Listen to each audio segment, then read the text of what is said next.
Hi, everybody. Welcome to our weekly video chat with myself, David Goone, the CEO of tZERO, and Alan Konevsky, Executive Vice President and Chief Legal Counsel. We'll talk about what we've been up to the last week. It's been an extremely busy week. We continue to work forward and push forward on our Lynq product. We're excited about that. More people in the ecosystem, and particularly in the crypto ecosystem, coming on board, and look forward to that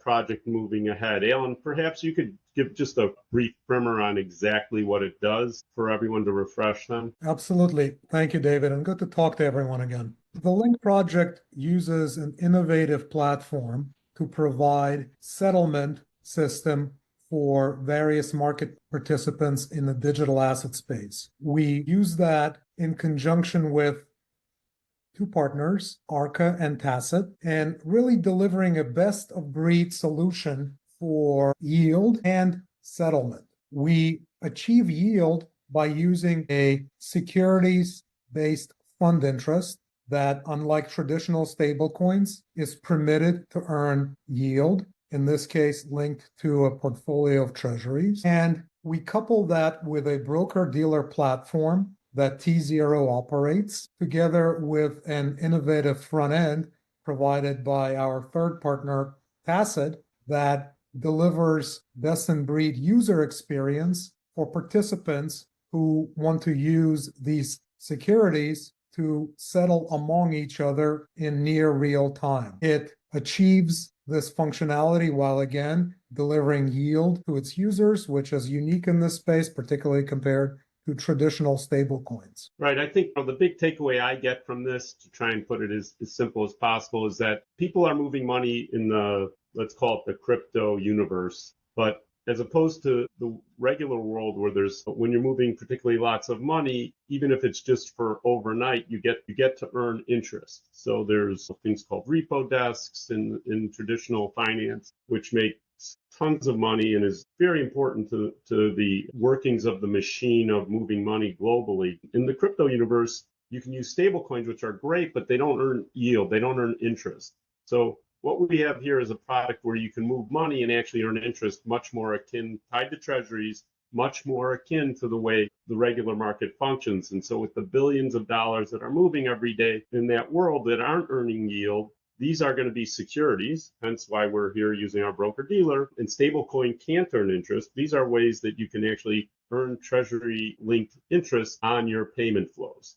And that's what we're really excited about. I know it gets a little wonky, but stablecoins can earn interest. These are going to be securities that can be used by people in the crypto / stablecoin world to earn interest in terms of their money flows back and forth, which is really how the world functions very well in the real world in terms of yield generation for people moving large sums of money.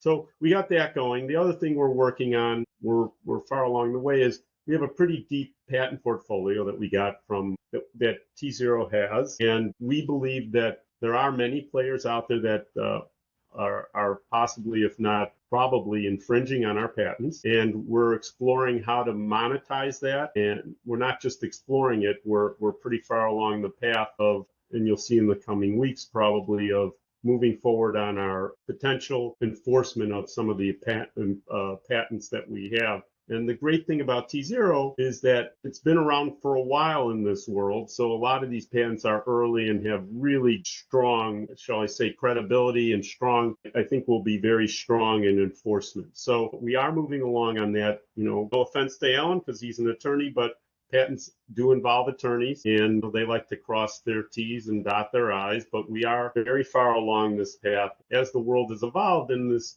especially digital assets and others are growing quickly. The good news is if people are violating it, these things go all the way back to when they start, and as they're growing, it accrues more, shall we say, value to us. So we are moving very, very fast on that path. More to come shortly. It's again, we are, our attorneys are involved, and this has been going on for a long time, but it's starting to come to fruition. And to be honest with you, the time has kind of helped us because the values have gone up.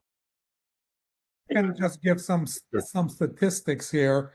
that might help folks to understand the breadth and depth of our patent portfolio. We can't go into individual patents and applications. That's going to take long to summarize. In terms of issued patents, 94 total issued patents across 23 patent families, including in the US and abroad. And in terms of pending patents, 28 total pending patent applications across 13 patent families, again, in the US and outside of the US. So you cutting across a range of use cases involving digital assets, digital infrastructure, blockchain infrastructure generally, and they, to David's point, go back to very early stages in tZERO's development, as well as in the development of our former parent Medici Ventures, some of which patents we inherited as well. And then I guess the last topic, and I know we're taking a little longer here, is, as you all know, we've been talking a little bit about infrastructure and technology. You know, tZERO's been one of the, if not the leader in tokenization of assets, particularly real world assets.